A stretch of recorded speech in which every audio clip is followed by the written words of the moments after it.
Things again, because I like people to kind of think of history holistically. In 1741, Handel writes the Messiah, 260 pages in 24 days. Okay, and that's very fascinating to me. I think the man was clearly inspired.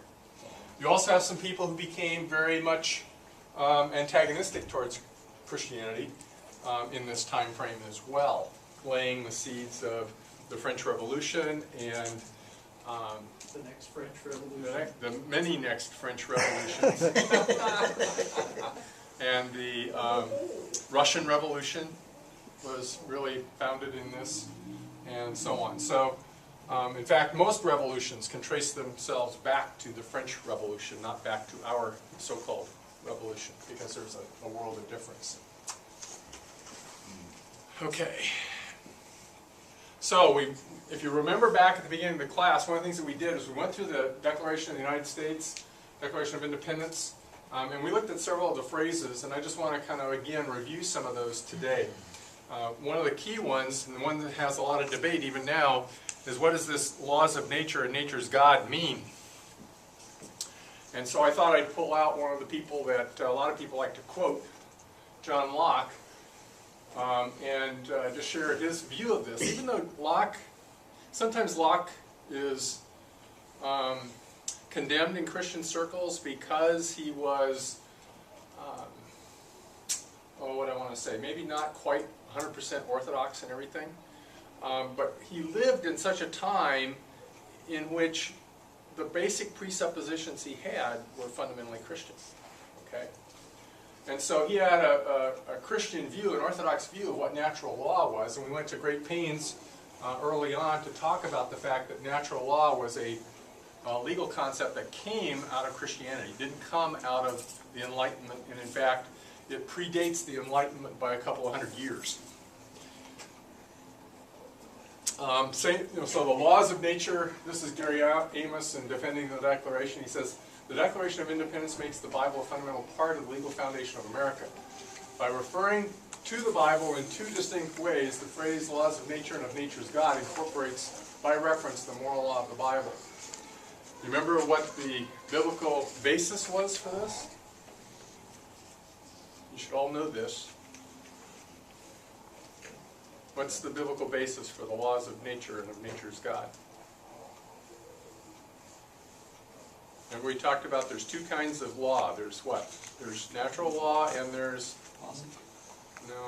revealed law, as far as we're talking about Scripture. Yes, positive law is something else, but not scriptural. Okay? Natural law and revealed law. Natural law is what? Revelation. Pardon? General revelation. Meaning? What man can derive from conscience in the creation. Okay. And then there's the revealed law as contained only in Scripture. Okay? And of course we go back to Romans 1 as really the basis for the idea of natural law. That, as Paul says, men have it in their hearts and they choose to reject it. Okay? Now, when somebody says natural law, that would be code for probably Darwinism? No, it'd probably be code for Enlightenment thinking. In other words, we have basic rights because we're all part of the human race, but they can't ground it in anything. And ultimately, it will end up in a place where humans won't be any different than animals. In fact, there's many actual movements afoot now. In fact, I was reading just recently, somebody wants to give human rights to Mother Earth, to creation. Yeah. Okay, so there's both legal efforts being made to give human rights to apes and human rights to, in fact, creation. That was at the UN. Yeah. I just had the opportunity to ask David Wu what he thought the ethical authority of the law came from, and he assured me he was a natural law guy. So, yeah, he doesn't know what it means, clearly, because he isn't. But, so, I mean, and that's what you find, is you find that there's this appeal to so-called human rights with no basis. And it's kind of like, I like to make fun of PETA, because if you read PETA's brochure, you know, People for the Ethical Treatment of Animals, they want animals to be treated humanely. You ever think about what that means? You know, why shouldn't we want animals or people to be treated as animals? You understand? In other words, they've given away the presupposition, if you will, or they buy into the presupposition that people are in fact different by stating that we're going to treat animals humanely. And they don't even realize it. Okay? John? The discussion in my class at work the other day was that if anybody hurt one of the Canadian geese out in a parking lot that's, it was nesting season, that they would immediately be arrested, and if they happened to hit it with their car or something, their license would be taken away for 10 years. Okay, instead of, you know, offering you $5,000 to kill your baby in the womb. Yeah. Scott? The environmentalist movement is using, they want to give human rights for Mother Earth and everything, because then they can sue in court to stop all sorts of actions. Well, right. For free. Yeah. Right. And that's why you have all these animal rights things too, is because who knows what the will of the animals are? Right? You ever talk to one? So somebody has to represent them in court, and they can make up whatever they think the animal's desires are.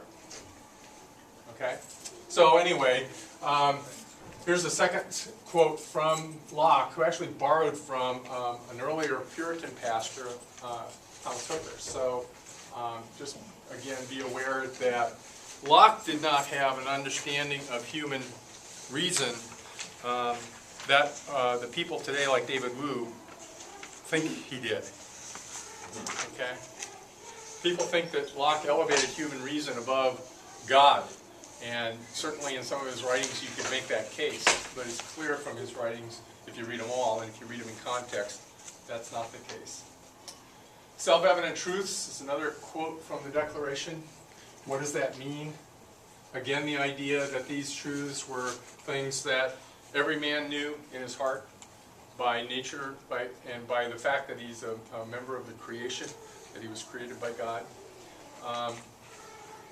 And again, the idea goes all the way back to Augustine. It's not something, again, that was a new idea with the Enlightenment thinkers. The Enlightenment thinkers really didn't have anything new to say, other than Descartes, who said, you know, I think, therefore I am. And, you know, that really became the basis for a lot of the Enlightenment, is just his understanding of the nature of thinking. Unalienable rights, where did they come from? And of course, nowadays, we actually, I think, are giving this away. We're losing even the concept of unalienable rights, because we can't articulate even what it means. And there's a couple more slides I want to talk about this, but basically, once we lose the idea that we're created in God's image, we lose any claim to unalienable rights.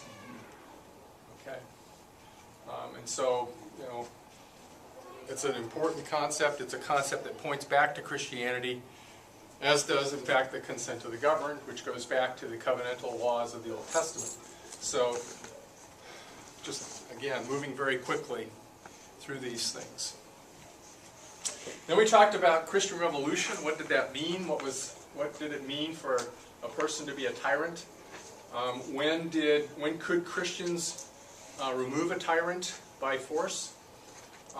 And again, the understanding was that tyrants or kings ruled by the consent of the people, and therefore they were not under divine right as the Stuart kings wanted to proclaim in England, but they became a ruler because of the consent of their countrymen. Okay. Now, we also talked about the fact that tyrants cannot be moved for light causes, or just because we don't like them.